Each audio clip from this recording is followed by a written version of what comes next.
later. My name is Becky, for those of you that don't know me, and this is Abigail. And I'm just going to say briefly how we met. Okay, Mackenzie. Hey, Danielle. Hey, Hope. Abigail, or Abby, I'll just call her Abby because I think that's what she likes, right? You like going by Abby? Yeah. Okay.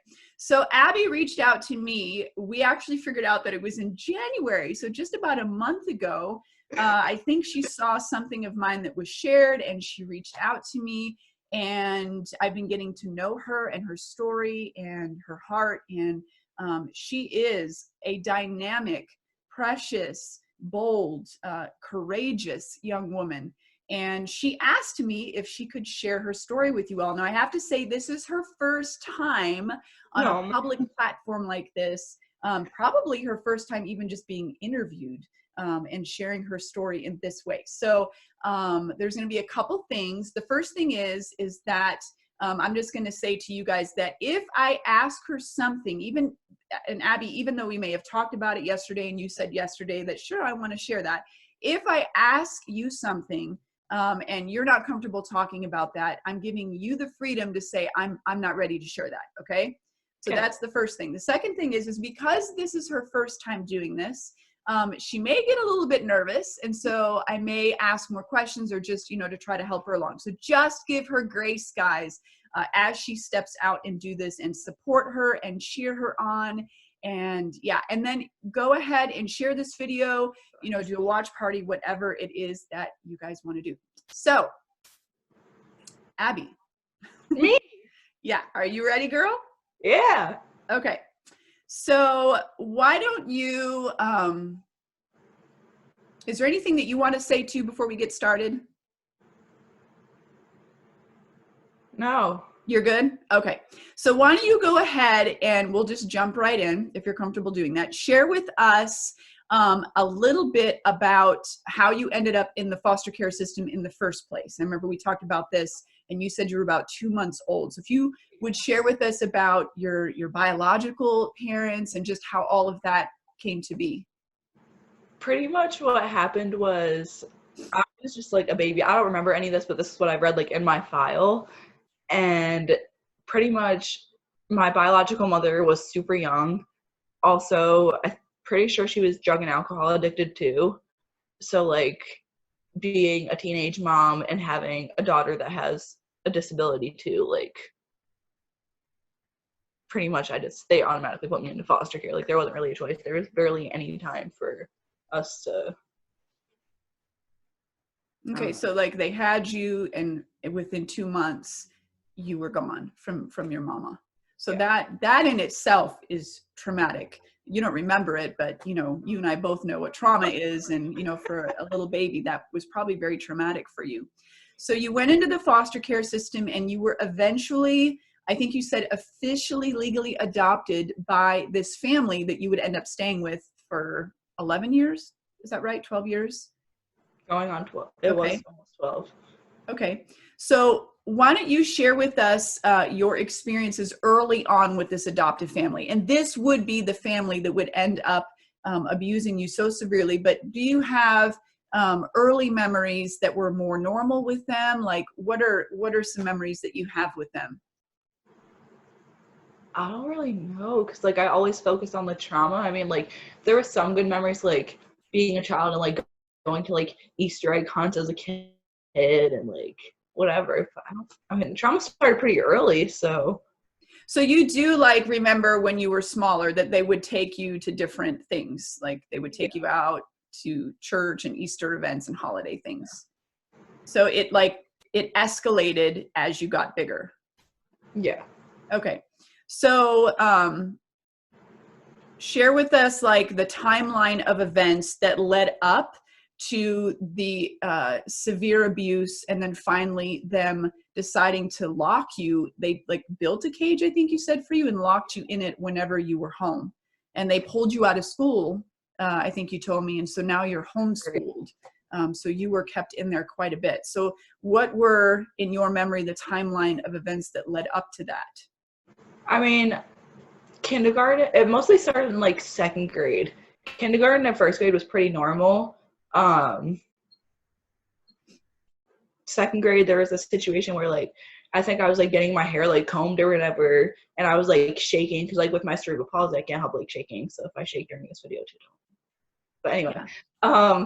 she pretty much just like took the comb that she was combing my hair with and like was like hitting my arms kind of, and like I went to school with like marks on my arms and like up and down like on my face and stuff. And of course the school reporters had to report it to like children and youth or whatever, and eventually like they came and investigated a couple of times and they were found like unfounded because she hid everything to make sure like nothing happened. And when like because children and youth got involved, that's when things started to get like really really bad. Okay, so she was very good at hiding what she was doing, but the school started to notice that something was going on. Yeah. Yeah, so that's your first memory of physical abuse. Do you remember that if they emotionally were kind of pulling away from you, or were they always kind of cold and distant with you? They were always kind of cold and distant. Okay, so you don't have like memories of any affection, more just kind of routine and then increased abuse as you got older. Right. So what happened? Was there a particular event that happened, or was there anything that they said when they put you in? I mean, like, what were their reasons? Did they say anything before they made this cage? Were they threatening you to do that and then put you in it? No, I don't even remember. Honestly, I don't remember. So you just remembered that there was a cage and then all of the, they just started putting you in it. Yeah. Okay. I remember yesterday when we were talking, or the day before, you said that you have memories when you were locked away of your sister, one of your siblings, coming and playing with you, Yeah. and the things that you would do, like how you would pretend when you were in there. How, like on a given day, how many hours were you left in there? It just depended. I don't even know. So There wasn't a maybe, clock for me to be able to tell how many hours there was. So I don't know. yeah. So you were basically left in there the entire time you were home, though. Yeah. Okay. So share with us like your memories of like your siblings playing with you, and how you would have to like literally try to imagine yourself away from the situation that you were in. I mean, there wasn't really like I'm trying to think. The only sibling that I was like super close with was my sister Emma, who I'm still in contact with now. Like she's great. She's in school, or else she said she'd be watching this right now too, but she's gonna watch the replay later. She was like always like looking out for me, and like she's my little sister because she's only 11 months younger than me. We're what they like to call Irish twins. Irish twins, I love it. That's what they call it. Yeah, I've never heard that. That's cool.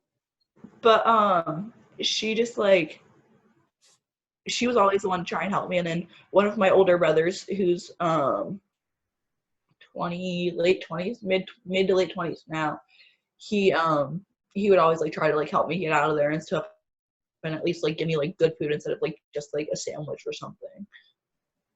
Yeah, because you told me they would literally feed you in there. Mm-hmm. And yeah, so a couple of your siblings were probably obviously in distress and were trying to help you. And were they pulled out of school as well and homeschooled at this point?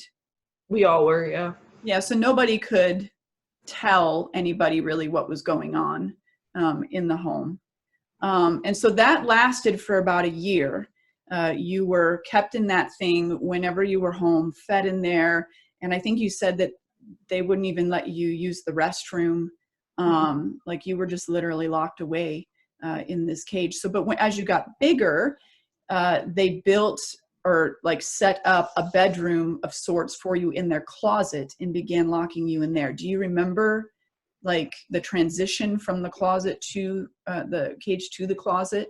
Transition, like I was there like when pretty much it was like a regular closet, like it was like pretty much open, but they went to like a hardware store and got like drywall and made it into a bedroom.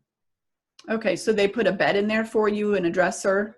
Really, no, it was like a crib mattress. A crib mattress. You had a mattress on the floor. Did you have toys? Did you have anything to play with? Mm-mm. No. So did you have a light? Did they give you a light? Sometimes. Okay, so you were kept in this closet, sometimes without a light. the entire time you were home. And when they were homeschooling you, did they like bring you out to homeschool you, or did they just give you stuff to work on in? Brought me out for school. They brought you out for school and then put you back. It wasn't just homeschool, it was also cyber school. So like I had like some like virtual classes where I had to be on my like on a laptop actually learning stuff. And like so Yeah, because most states actually have laws where students, I mean, obviously the state knew that you were in that house, you'd been adopted, so you existed, right? And all the states have laws like how kids have to, test at a certain level to be able to move into the next grade, even homeschoolers. I know in my state, the rules are pretty strict. Like you have to, every homeschool kid has to take a certain test, a state test at the end of the year. So they had to teach you because you had to take these tests, I'm sure. They had to prove that you were learning and stuff, or the state would have gotten involved, which, would have meant that you would have been found and rescued. So you're in this closet, you're coming out for school, you're being fed in there, you're staying in there. Did your siblings come and play with you when you were? yeah. They did. So sometimes they would come in and bring things to play with. What kinds Yeah. of things, like I remember growing up in my own trauma, I would literally like imagine myself in another place. Sometimes for, I don't know if I would say hours, but for a long period of time, I would imagine myself. I actually was so creative, and I think it's because I, had to do that, but just imagine myself in another life with other parents and another experience. Did you do that? Yeah. Yeah, I think that my go-to was that I had these parents somewhere, in another place, that my family wasn't my real family, and that those parents were going to come and rescue me. And then I would imagine my new life with them. And There was a show I used to watch, I forget what it was called, or like when I would see like in movies like that when I was a kid, I'd be like, why can't I live with them instead of you guys? Like I said that one time, they got mad. yeah, I mean, but it's a survival thing. You have to, the brain cannot handle isolation. It's very, very damaging. And so the brain does what it can to survive and thrive. And so our brains, took us to other places. So it's totally, a normal response, I think. Okay, so you were in that closet and kind of the same routine as when you were in the cage. And then you went somewhere, and you're going to have to jog my memory. So you were going to the doctor or something, or there was somebody that kind of knew your family, and the adoptive mom said that she was tired of you, and this lady said that she would take you. Is that kind of what happened? Yeah. It was like, she was a secretary at the place I used to go to physical therapy at when I was younger. Okay. And like, she was like I don't like to call her my mother, but at the time she was. She pretty much was like on the phone or something, and I was like either waiting for my physical therapist or we were waiting to leave or something like that, and she said like, this girl is too much for me to handle, like I can't anymore, like we got to do something with her. And okay, so she said that to the secretary. yeah. Okay. No, she said that on the phone, like on her phone phone she was on. And then the secretary was like, all right, like she really can't be that bad. And then they like made plans. Like I went to visit her house a couple times, and then like I think I went to visit her house Thanksgiving and Black Friday, and then like a week later I moved out. So your adoptive parents said, here, take her, we're done. They gave her like legal guardianship and everything. You know what? Praise God. Right? Praise God. So you were in legal guardianship with this lady, and you were in the car one day with her, and you guys were having an intense conversation, and you told her what had happened in the house. Like you I pretty much said, like, this and this didn't happen to you, and then she like pulled the car over and was like, what? And so I had to like spill my guts out. I was like, bleh. And this is the first time that you're like able to give voice to what had happened to you for 2 years. Yeah. Yeah. And not only that, I think we should back up. Do you feel comfortable sharing some of the types of abuse that happened in the home? I mean, yeah. I mean, so kids that are going through similar stories. So okay. So you told her about being locked away, but then you also told her what had been happening with your brother. And if you feel comfortable, then share that. I mean, it was just pretty much like, it started off as like just like touching me, and then like as I started to get older, he started raping me like a lot. Like it was like super scary, super hard. Like I remember one time I was like confused, and I asked him, I was like, "What's going on?" or something like that, and it just got worse. Okay, so Like he you started were forcing himself on me a lot more. yeah. So you were going through the rejection and kind of like the attitude of your adoptive parents was you, Abby, are too much. And so we're going to keep you locked away because you're too much. And then on top of that, instead of being nurtured and loved and cherished and protected, they, right under their noses, one of your siblings was abusing you, sexually abusing you. Mm-hmm. And nobody cared. Nobody heard your, probably you were exhibiting obvious behaviors that would suggest that something was going on, but nobody was paying attention to you. Like you literally were voiceless in this situation. There was a particular situation with him where me and him were just home alone one day, and I can't remember if I told you about this or not, but like he gave me like, you know, because we've been talking about me needing to take Benadryl to sleep, but he gave me like a whole pack of, like, not a whole pack, I don't know how many it was, but like he like had me take them or whatever because like I wasn't feeling good, or I had a cold, or like I had sinuses or allergies or something. And he pretty much was like, "Here, take these." And like I was so out of it, like I don't know what happened. Like I don't know if he raped me, I don't know if he sexually abused me, I don't know what he did. I just remember waking up and like on the couch, like kind of with my arm like kind of like tied to the couch so I couldn't move. And I don't even know what time of day it was. And then like I don't remember what happened in between because like everything was so cloudy. But I remember I remember at dinner that night, I was sitting at the table eating. We were all sitting at the table eating dinner, like whatever. And I was like putting food in my mouth, but like I wasn't like chewing it. Like it was just going in my mouth. And like I looked like a chipmunk, is what they said. Like I looked like a chipmunk. And eventually, like at one point, I was in my chair, and the next point, I was on the floor, like passed out, having a seizure because of all the medicine in my system. So of course, then I was rushed to the hospital and had to have my stomach pumped. And then both my parents were there, so they were like, I had to decide which parent I wanted to stay with me. And because my mother was more abusive than my father was, I was like, I don't want her here. Yeah, as a victim and survivor of sexual abuse and rape and all, you know, kinds of trauma at the hands of men and teenage boys, my heart aches for you. I know we've talked about your past and about my past, so my heart literally just bleeds for you. So you went through all of that and you're pouring all of this out in the car with this woman. This is like the first human being that has expressed her love for you and her belief in you and her care for you, so much so that she took you into her home to prove to you that you were not too much. And so here you guys are in this vehicle, you're pouring out everything that had happened to you. She pulls over and in disbelief, and then the courts get involved. I'm assuming she called the police.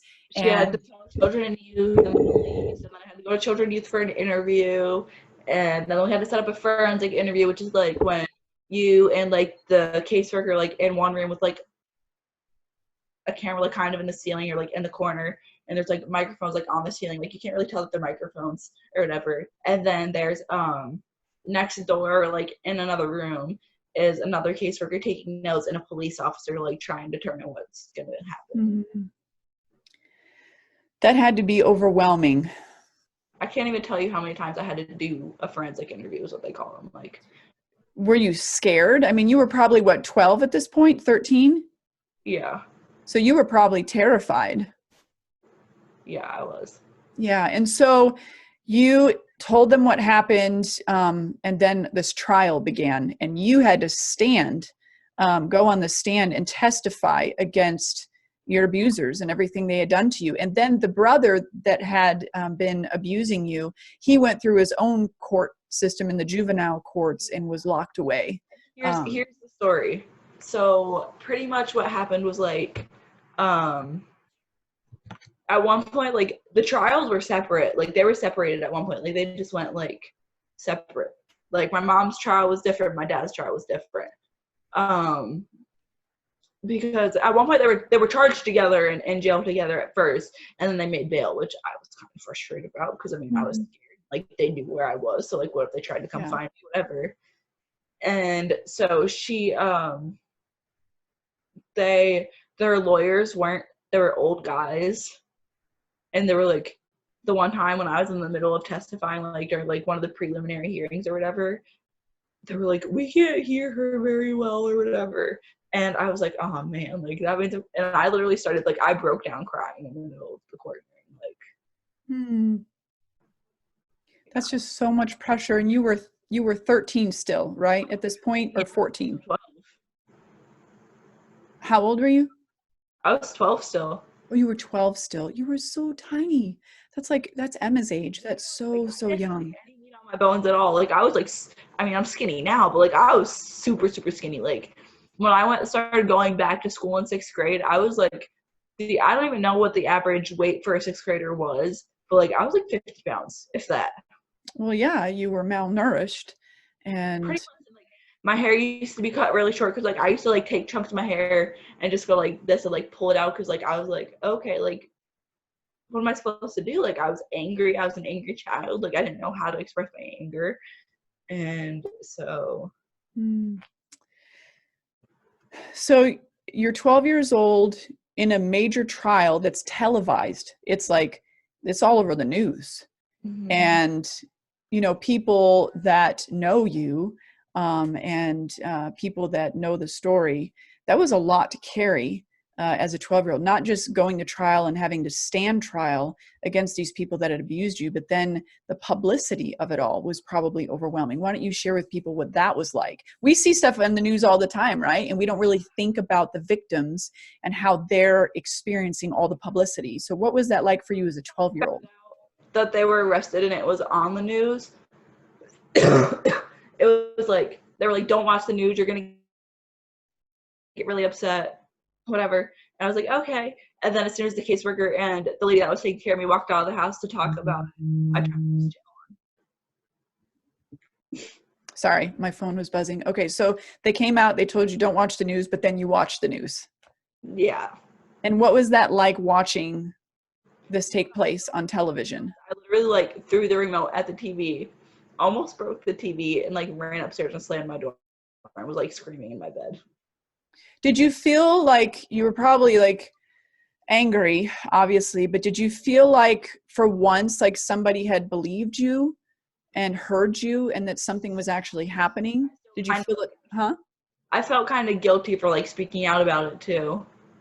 Like yeah. Yeah. I can see how that would happen. So you felt guilt because they were about to get in big trouble. And that's probably about all you could comprehend at 12 years old. So was that the only time that you saw the news, or were there other times that you saw what was happening, or did people come up to you and say things to you, or were you pretty protected? I was pretty protected because I was so young.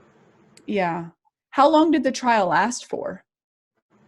Okay, so here's, I'm trying to like figure out how to word this because like it was pretty lengthy. Like my mom's trial was probably, or like my mom pleaded guilty, so like hers didn't last very long, but like it was separated at one point because they had to do more investigations or whatever, so it wasn't closed, but it was like separated. And then she I didn't really know what was happening, and I remember, man, I tried to figure out how to word it because like a lot of stuff happened. Yeah, and this is your first time sharing this, so it just is, you know, it's hard as you go on and you share it multiple times, you know, it'll be easier. But okay, so your mom's trial was long, but it wasn't as long as your dad's because she pled guilty. Now I know where I'm gonna go. Huh? Now I know where I'm going. Okay, good. And like, so because I was such an angry child, like the lady ended up putting me like back into foster care.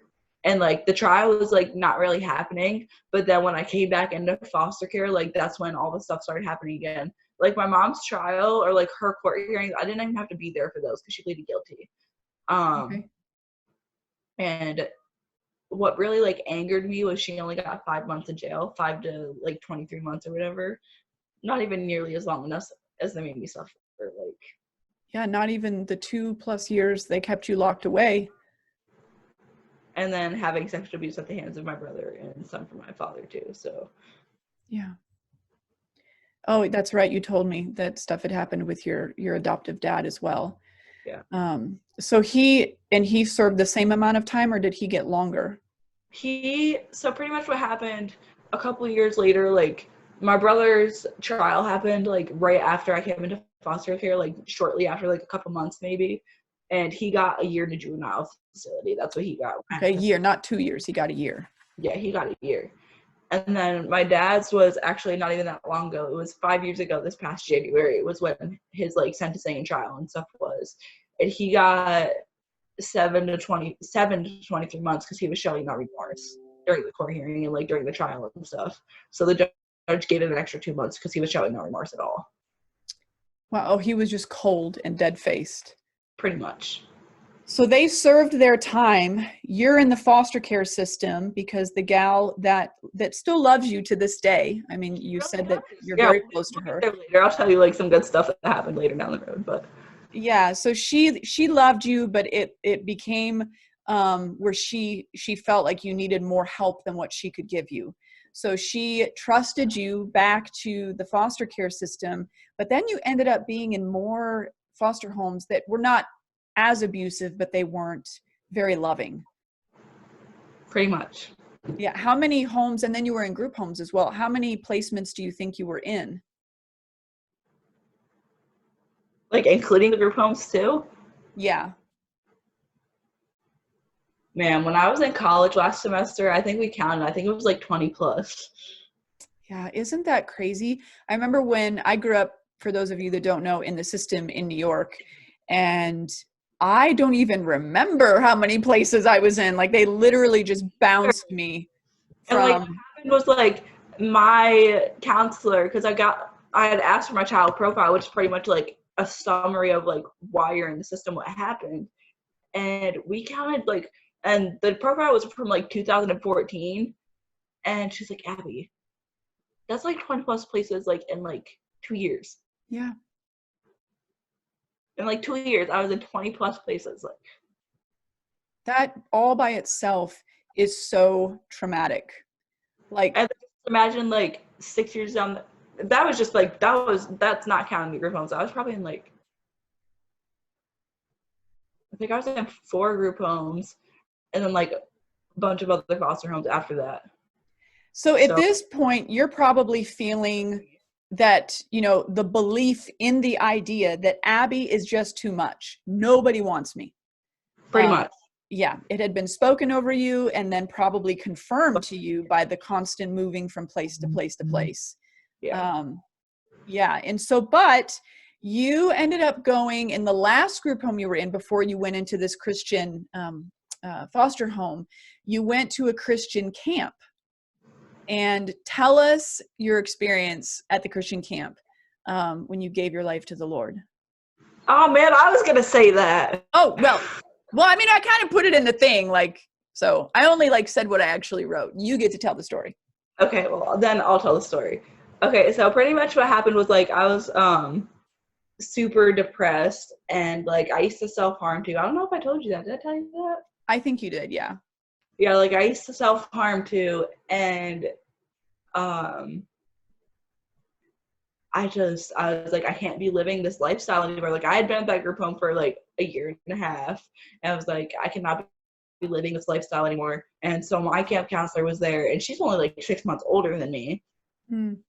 So like we were like we got like super close. Really, the first night she was like, "You have a story to tell, don't you?" And I was like, yeah, actually I do. And she's like, well, I want to let you know, like, Jesus is there waiting for you with open arms. And I was like, well, what does that mean? And so we talked about it. And we talked for like 3 hours. We were up to like 2 or 3 o'clock in the morning. It was at like 3 o'clock in the morning no, it wasn't 3 o'clock in the morning. I got saved before that. We were talking about it afterwards. But August 6, 2018 is my spiritual birthday. Woohoo! Woo! I'm a So baby Christian. yeah. So and did you get wait, no, you got baptized last year, right? I got baptized twice. Oh, come on. The first time, it was like right after, it was like shortly after I got saved. It was probably like, August, September, like 3 months. So I was like, okay, like, now I gotta get baptized. Like, what's next? Lord, like, let's go. I was like, okay, Abby, let's get baptized. I was like, okay. And the group I was in, like, people that are watching that are like gonna be from Pennsylvania might know where this is. It's like it's a town called Stroudsburg. And the group I was in, I was only there for like a month before I got put into another group home, before I met my foster family or whatever. But it was like it was Christian based. Like, I went to church. Awesome. Like that. So you were in a Christian group home before you went into the Christian foster home? No, I was in a Christian group home, and then I was in a residential facility for a month for like holding in between till they found me a family. And then I went to the Christian foster home. God is just amazing. Like really? how he like just reaches down right into the situations we're in and works. Like he didn't like wait for you to be, aged out of the system and then, that kind of thing. He went right down into the system and orchestrated you going into this Christian group home and going to these Christian camps so that you could encounter him. And then he literally set the stage for you to go into this foster home. I'm going to let you share that story of the gift of this family. I was watching. I should send this to her later. But pretty much what happened was I turned 18 in the one group home I was in. And I was like, I'm 18, I'm done with the system. Like, before I go on, I had this high school teacher that I like got super close with when I moved in there. And so like she would take me out to church every Sunday. I would go to her house, spend time with her kids. Her one daughter was severely disabled. She's 7 now, and she like pretty much she had a disability, like a syndrome to where like she couldn't talk noises, but she couldn't like fend for herself. She couldn't feed herself, so we had to give her like special medicines and like her medicine and her food was like through a bottle, or we had to like feed her like she was a baby, because like pretty much she can't fend for herself. Yeah. And I got to love her, and I didn't want to leave that school because I knew I'd be seeing them a lot more. And so like I called her Mama West. Her name was Mrs. West, but I called her Mama West because she was very much like my mom while I was there. And I ended up graduating from that school. Yeah, that's awesome. Yeah, like, Mama, I did it. She actually got to hand me my diploma when I graduated too, so that was super nice. I've seen the photos of your graduation, and you were beaming. So let's get there later though. Like, we got to talk about my foster home first. Like, yeah. So why don't you share the story of the gift of this family that God gave you? Pretty much, I was on the verge of signing out, and I didn't have anywhere to go. Like, I didn't know where I was gonna go. I didn't know what the plans were, and I was like, well, if I sign out, I'm literally gonna be homeless. I won't have anybody. And so my caseworker supervisor called me and was like, we have this really good Christian family. And I was like, no. Like, I'm not, no. I was dead set on signing out of the system. I was dead set saying I was done with the system.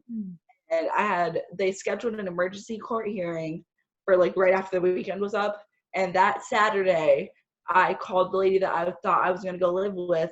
And I was like, can you be at the courthouse at 11 o'clock Monday morning? And she goes, no. And I was like, it like hit me like a brick. Like, it literally felt like the life was taken out of me. Like, I was like, crap, like, what am I supposed to do? Sorry about that. Turn your ringer off. Yeah, it's the studio line. Sorry. Okay, go ahead.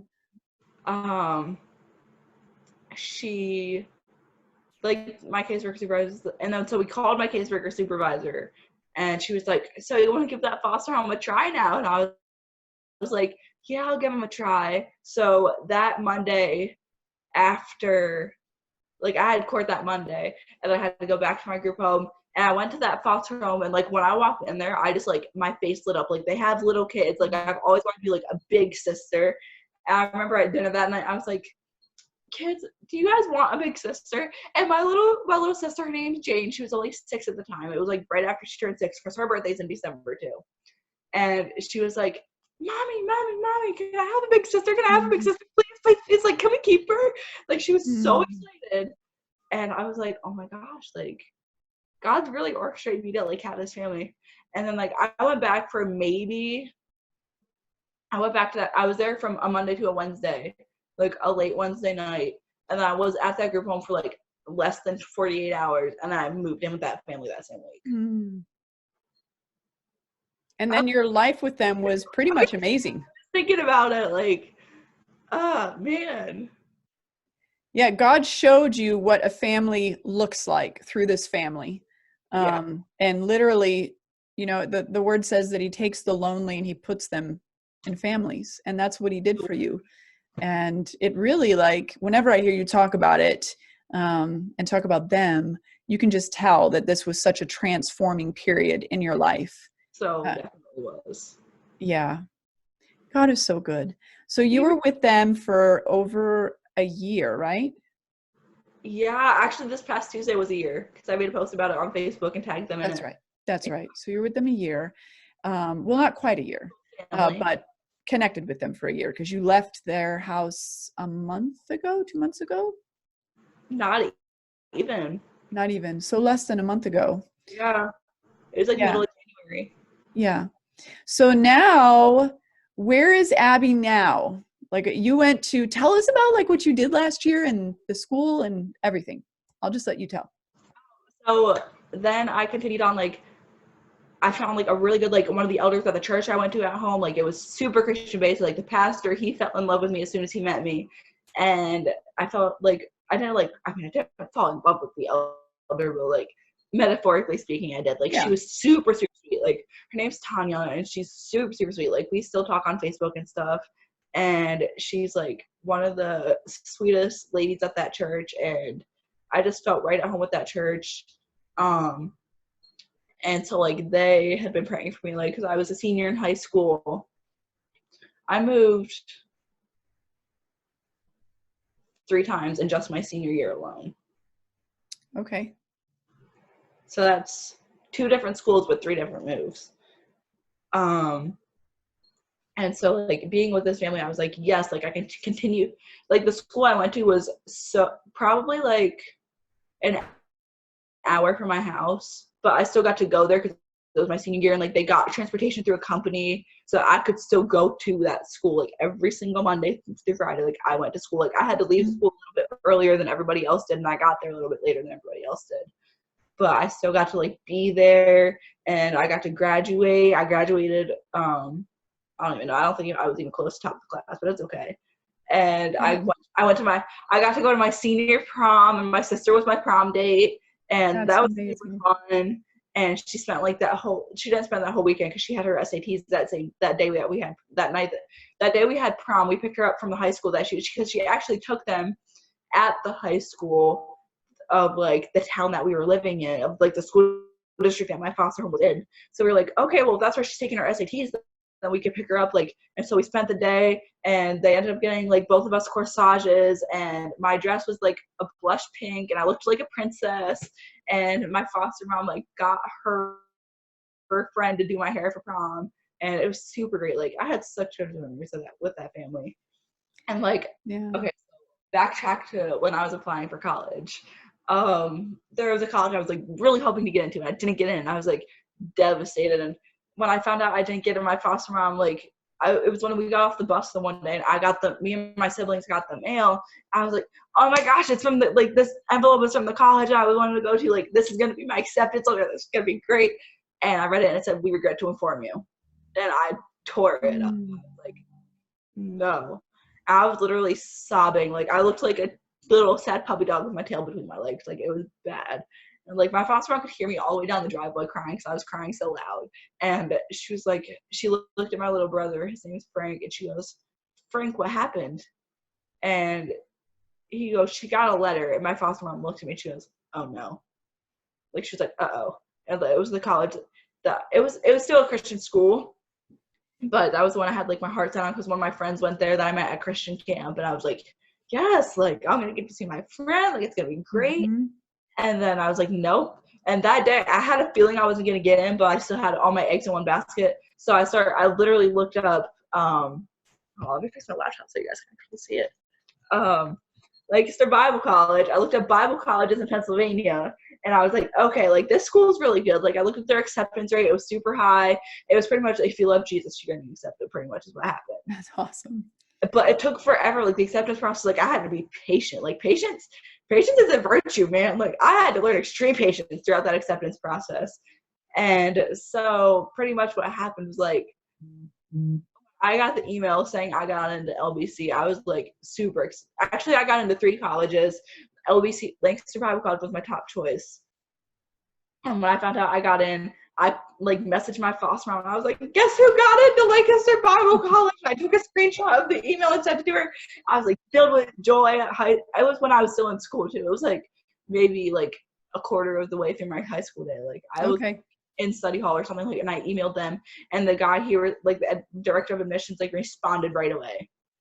And, like, I prefer to do this over phone, but I realized you're still in school, and I was like, oh man. And so then he sent another, like it was all attached, but he like made it like a big chunk of white space like in the email, so I couldn't tell what was going to happen. I was like, oh no. So I continued to scroll down, and it said, here's the news you've been waiting for, and in big capital letters it said, that's you're so awesome. Bible college. I was like, yes. I was like, where I'm going. 2 weeks later I went and toured it. I fell in love with the place. My foster mom was kind of funny about it because she's like, Abby, I would be able to survive here, but this is your mothership. Like, this is where you belong. Mm-hmm. And you loved it. You went there and you loved it. You made friends. I absolutely loved it. Yeah, and you were part of clubs, right? You got part of clubs, and I was in like I tried out for a worship team, and I didn't get on the worship team, but there was a worship choir that I was on, and that was super fun. Like I sent you like little screenshots of it and stuff like that.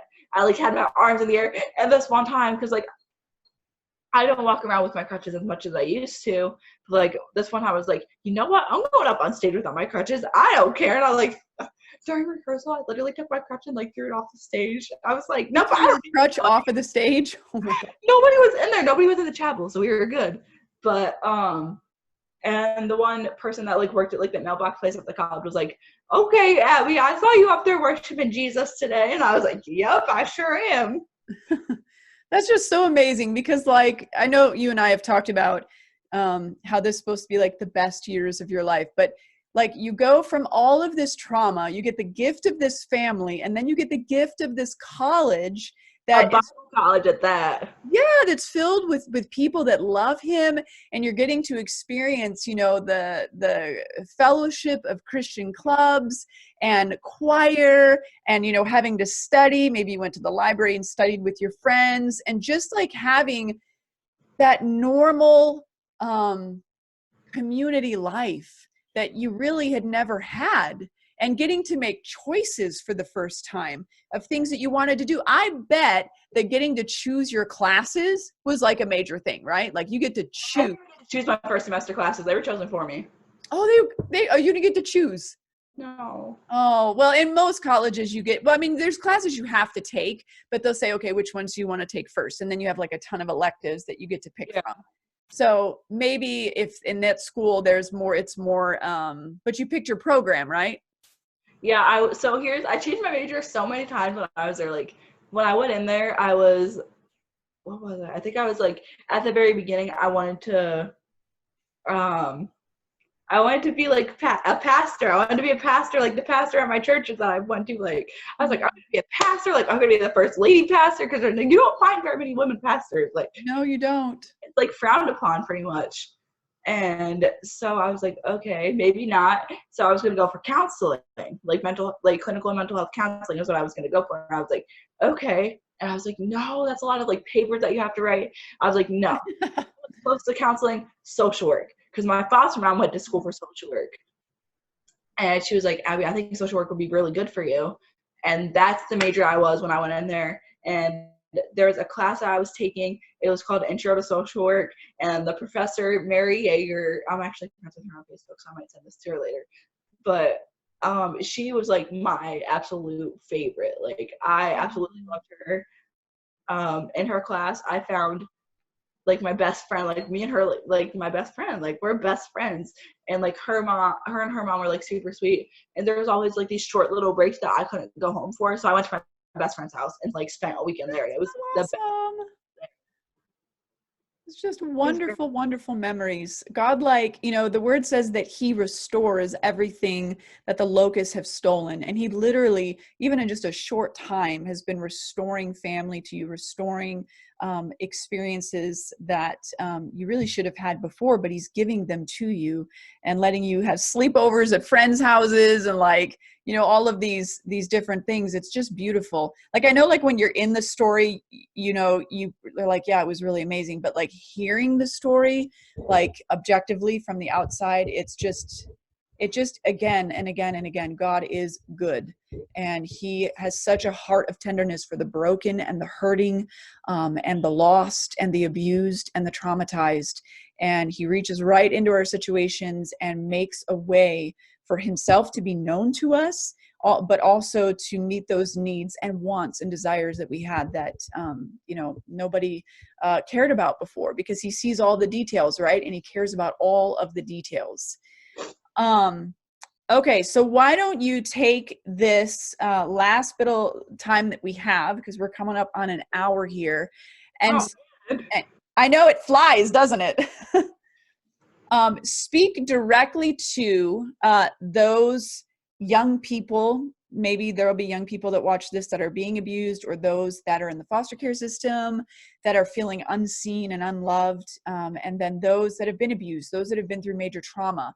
So speak to that group of people, what you know now that you wish you had known then, just about God's heart for you and the truth of, you know, who he is and what he's capable of doing.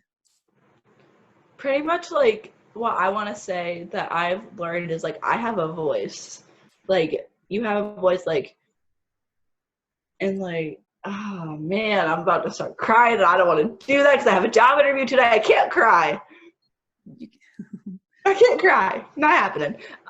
Pretty much like you have a voice, like use it. Like you can do this. You have a voice, use it. Pretty much is like you may like feel timid or like scared, because I know I was scared for the longest time.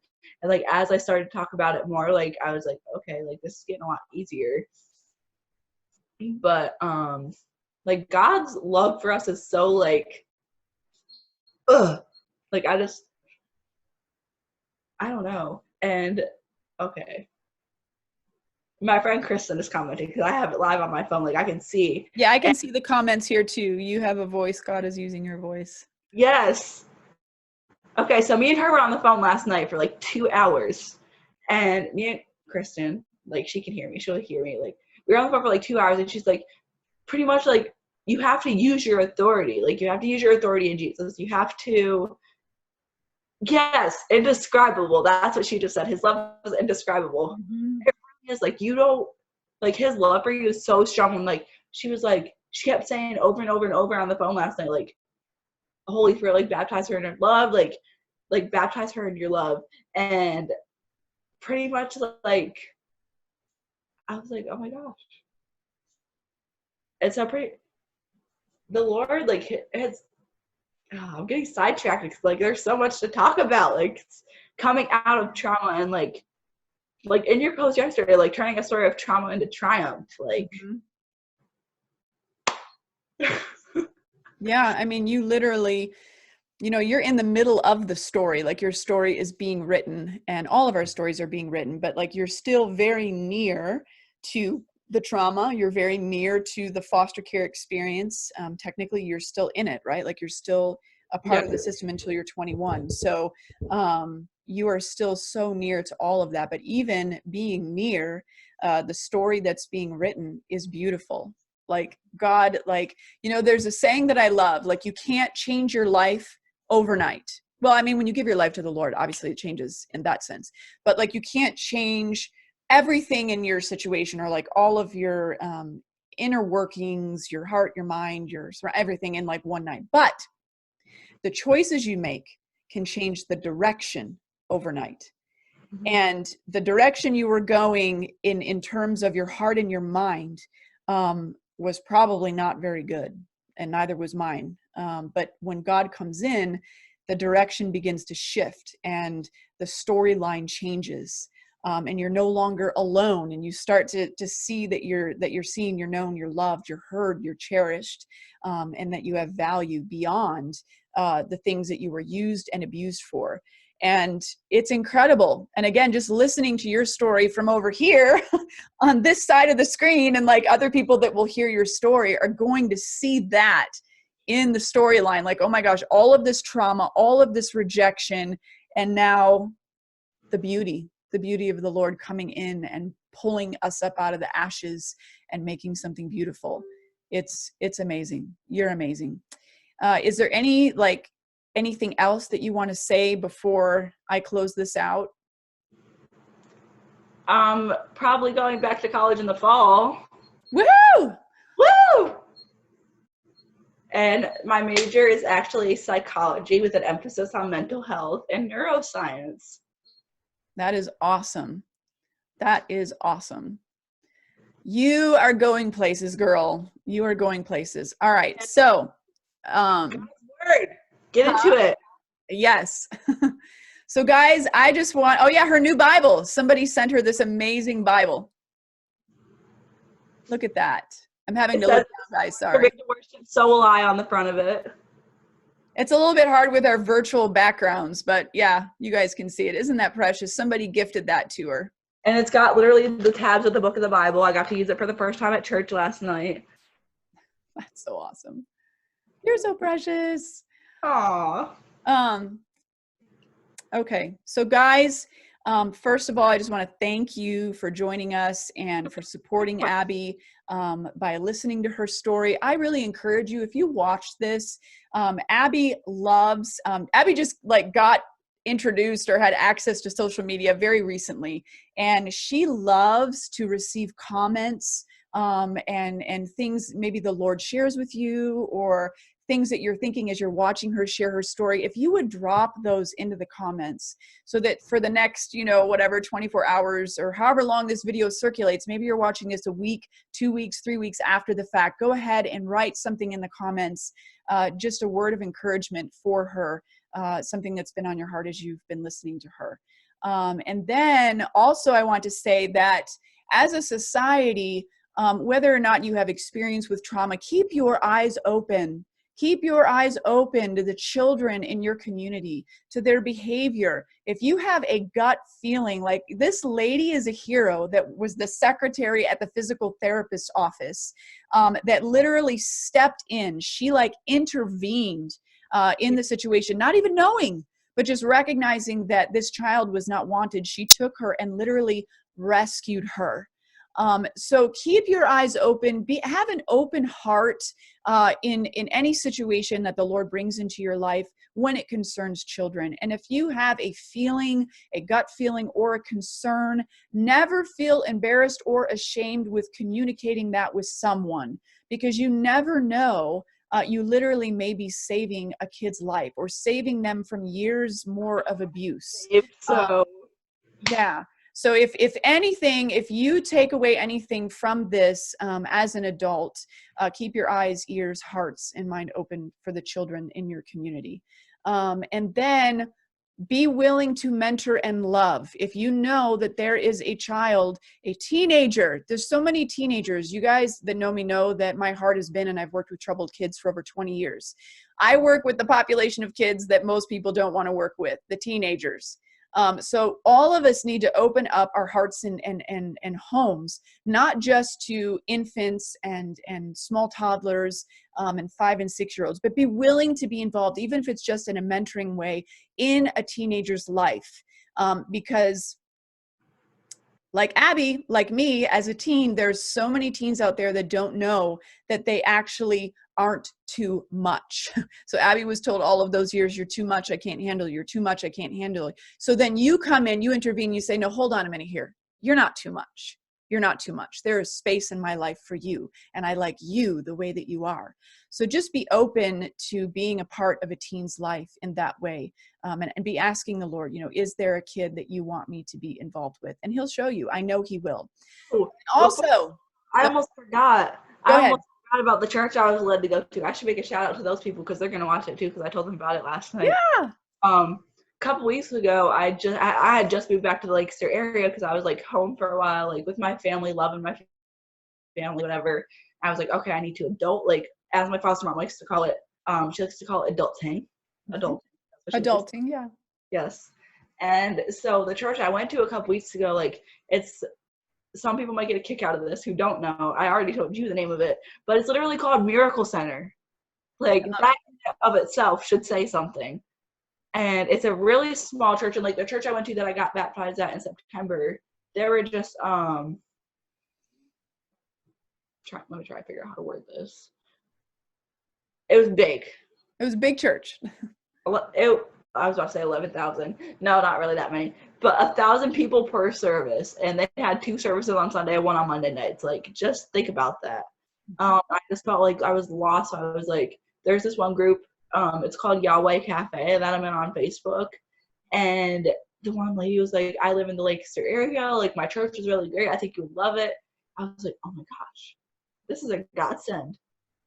And so I was like, okay, like I'll think about it. And then there was a time where I reached out to her on Facebook. And I was like, can you take me to church Sunday? And she goes, actually, little do you know, it was like a Tuesday. It was like a Monday or Tuesday. And you didn't have a new church at this point. No. Yeah. So it really was, the Lord opening up a door for you. And I went there and she's like, little do you know, we have a midweek, they call it midweek refuel. Every single Wednesday night they have church. Every Wednesday night at 7. And so I was like, yeah, I'll go. Like, I want to go. And she was so dumbfounded that I was 19 and asking for somebody to take me to church. Because not a lot of people do. Like, not a lot of people like my age want to go to church on Wednesday night. Like, they would rather be out with their friends. And I went there and I loved the message. I forget what it was about because I wasn't even taking notes. I was just like so in. I was like, and I went up, I was like, I was going to get prayer, and then I wasn't. And she's like, Abby, those ladies that pray after the service, like, they are prayer warriors. Like, they will war with you. They will war with you. I was like, okay. And I was like introducing myself to some people, and it used to be an old seafood restaurant is what it was. And she was like, one of the girls that came up to me, she was like, she tapped me on the shoulder when I was talking to somebody, and she said, Abby, don't go anywhere. Us ladies feel like we need to pray for you. And I was like, oh man. I was like, oh no, like there's no escaping it now. Like, and I was like, okay. So I waited until they were done praying. Like, she came out and got me, and I went in. And let me tell you, I never experienced the love of Jesus Christ until I got the prayer that I needed that night. Like, they're praying for healing from cerebral palsy. Like, I could barely walk. Like, I could walk without my crutches before, but like, I've been like walking around without them all the time, pretty much. Like, I barely. You're walking without your crutches now, or your crutch. Yeah. Woohoo! Yay, Jesus! That's awesome. It was just super great. Like, I fell in love with the church, and like, that's my home church now. Like, I even messaged the people at the church I went to before, and I was like, I regret to inform you guys of this and like do this over text or whatever, but I'm asking to be released from being a member of the church. And they were like, if you feel like that's where God is calling you to go for it. And I was like, see, that's how it should be when you get released from the church. And now one of my friends that I've told you about that was commenting yesterday, Heather Allen, I get to meet her. She's like another spiritual mother for me. Like, I have so many spiritual moms. It's unbelievable. Oh my gosh, Chris Sigley. She's great. I love her. She lives in Jersey, which isn't that far from me. Oh my gosh, but Heather Allen, she's such a good person. Like, I just asked her yesterday, I think it was, to be my spiritual mother, but we've been like talking on the phone and through Messenger and stuff for a while. And I finally get to meet her this weekend. Like, I finally get to meet her in person, and she's like, I can't wait to see your face and give you a hug and love on you like you deserve to be loved on. And I was like, that's so awesome. So God is like surrounding you with people that are going to love you and pour into you and like you for who you are and enjoy you. I think that's so key for like people, especially young people who've been through trauma, is the revelation that God actually enjoys them and likes them. We hear all the time, oh, God loves me, God loves me. But it was years before I had the revelation that God liked me, that he actually enjoyed being with me, that he wasn't just tolerating me. and putting up with me. Right. And, exhausted with me kind of a thing, that he looked forward to time spent with me. I think it's just so key. And then putting people in our lives that remind us of that, that it's good to be with us. It's good to spend time with us. There's not going to be, and not everyone is going to like us for sure. But having that confirmed again and again and again, through the love of others is a gift. And so I am so glad that you have the gift, and let it be a testimony to the rest of us, the importance of being willing to pour in and love others, even in the midst of, our busy schedules. So thank you, Abby, for doing this, for stepping out and being brave. I know that you wanted to share it, but I also know that as we got closer to the sharing, you got nervous. So I'm a job interview. My phone just died. Oh, well, I can see any comments and you'll be able to look at them later. But thank you for being brave and working through that anxiety last night and just the whole nervousness. It was bad last night. Like, I didn't sleep last night. Like, I don't know if it was nerves about today or if I was getting sick or if it was just like an attack from the enemy. I don't know what it was, but it was like stabbing pains in my stomach. Like, I could not sleep at all. Like, it was terrible. Like, I slept for maybe an hour last night. But here you are. And look, like you shared, and in the beginning you were a little nervous, but as I think it was Kristen pointed out, as we went on, you became bubbly and shared the parts of your story, even like the parts of things, with the school. I mean, you just shared the things that you wanted to share and people listened. And that is so healing and so freeing, and empowering, to young women, older women, to be able to have a voice to share that. So you did it, girl. You did it, and you blessed many because of it. So good job. And just real quick, there you go. I'd give you a virtual hug. And in front of everyone, I just want to speak. I'll look at all the people commenting. You can look later. Sorry, your phone died. So people, what are they saying? Tell me what they're saying. Just God bless you, beautiful girl. Proud of you. Somebody said that they finally slept a few hours. I think that was somebody you must have had a conversation with about not sleeping. Was it Kristen? No, Shelly, I think. Oh, yeah. So just in front of everyone, I just want to speak to Abby and those of you that are listening that are abused or were abused and just struggle knowing who you are, that Abby, you are beautiful. And his banner, You're going to say this stuff. Yeah, this is like one of my favorite truths to speak over someone who for their entire lives, and I'm coming in later, like you've had, people that love Jesus that have come in and spoke life over you. So I'm coming in kind of on the tail end of all the excitement, but just, someone that has had curses spoke over you and false things that you're too much and all of these different things. And just, I can picture you sitting in that closet or in that cage, just ripping your hair out and being so frustrated and imagining yourself away and just feeling like there was no one.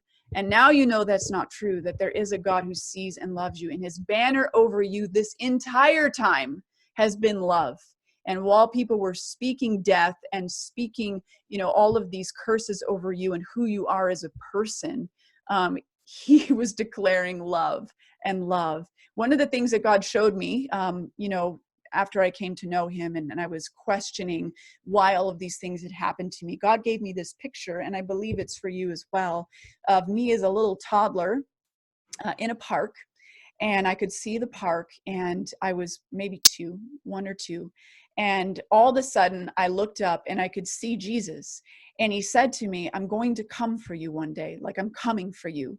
And I had to go, because of fallen world and broken people and people's choices, I went through all of these things, but God came for me, reached down right in the midst of my craziness in New York and plucked me out. And that's what he's done for you. He reached down and he plucked you out because he loves you, and his banner over you and his declaration over you and his purpose is love. He created you to be in relationship with him, to enjoy you, and he does enjoy you.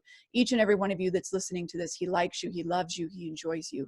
And I don't think he doesn't like us. He loves us. He loves all of us. Loves all of us. But that, I think for me, I heard love so much that I'm like, okay, yeah, he loves me. But it was like huge for me. Like, he actually likes me. I don't even like me. Like, how can he like me? So that was like major for me. But it's so true. We are all God's favorites. And so everyone that's listening to this, just know that that is his heart for you. And if you are struggling and you're in trauma, you can reach out to a local church like Abby did, reach out to someone that knows you and that you feel safe with. You can also shoot a message to me or to Abby or to other organizations that are Don't on. say that. Huh? I said, oh man, don't say to send me a message. Because then my messenger will be blown up. Yeah, and yeah, we should probably say that too. So just Abby has been getting a lot of messages from a lot of people and a lot of friend requests from people that she doesn't know. And we all know how dangerous the online world can be. So if you really, really, really feel like your story connects with hers and you've been through similar things and you really want to connect with her, shoot her a message. If you feel like you have something from the Lord for her and you don't feel comfortable sharing it in the comments, send her a message. But let's not like blow up Abby's messenger so that she can actually be present in community there. Because let's remember, Abby was isolated for a couple years. And now is the time where she doesn't need to be isolated online. She needs to be face to face with community, with people her age in college and having those experiences in real life. So let's just be aware of that as we interact with her and get to know her. Class of 2024. Huh? Class of 2024. Come on, girl. So thank you guys. Thank you, Abby. I love you, Abby. And I love all of you listening to this, and have a great weekend. Oh, man. All right. I'm going to sign out of here. All right. Bye, guys. Say bye. I love you. Bye, guys. Okay. I stopped it and it will be saved. How did you feel? Like, I think it went really well. Oh, man. Really, really well. I think like I couldn't see you because like I was looking at the camera, but somebody made a comment in the beginning, you were biting your lips, but now you're just talking so freely. So you really opened up and began sharing. The love of Jesus. It was really, really good. You did a very, very, very good job. And let's see how many people were actually watching that live. I should be able to see here. You can see that? Not on my phone. 380 people were watching live. Yeah, that's so cool. You did a good job, girl. Oh my gosh, I'm about to cry. So we have 118 comments to work through. Oh, man. Yeah. Let's get off of here and start working through these comments. Oh my gosh, 118. Look on my laptop and I'll be messaging you too if I feel uncomfortable about anything. Yeah, shoot me a message. And if people are sending you messages, yeah, just like, you know, we've talked about it. And I think it'd be really good for you to talk with people there too. You talk with your church and help them, have them help you. Turn back on. Huh? My phone just turned back on right in time for this. Woohoo! I'm glad we used your computer and not your phone to do this. So, all right, let's go answer all these messages or these comments, and then message me. Okay. So, I love you. Did a good job. Okay, bye. All right, bye.